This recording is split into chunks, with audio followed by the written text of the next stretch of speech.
নমস্কার। আদিত্য এডুকেশনাল বাণী মন্দিরের সকলকে স্বাগত।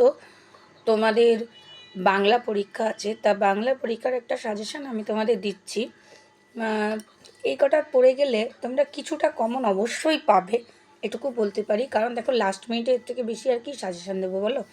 তা তোমরা বড় ভিডিওতে সাজেশনগুলো দেখে নিতে পারো, আর যা যা লাগবে পরবর্তী সাজেশন চাও কিনা আমাকে জানিও, আমি তাহলে সেই মতো দেবো। প্রথম প্রশ্ন, ছুটি গল্পে মামার বাড়িতে গিয়ে ফটিকের যে দুরবস্থা হয়েছিল তা নিজের ভাষায় লেখো। রবীন্দ্রনাথ ঠাকুরের ছুটি গল্পে ফটিক চরিত্র। ছুটি গল্পের মর্মান্তিক পরিণতির পিছনে প্রকৃতির প্রভাব কতখানি আলোচনা করো। নুন কবিতার বিষয়বস্তু আলোচনা করো।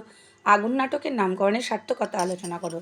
রচনার মধ্যে মূলত পড়বে বাংলার উৎসব, আধুনিক জীবনী, প্রযুক্তি, শিক্ষা ও চরিত্র গঠনে খেলাধুলার ভূমিকা।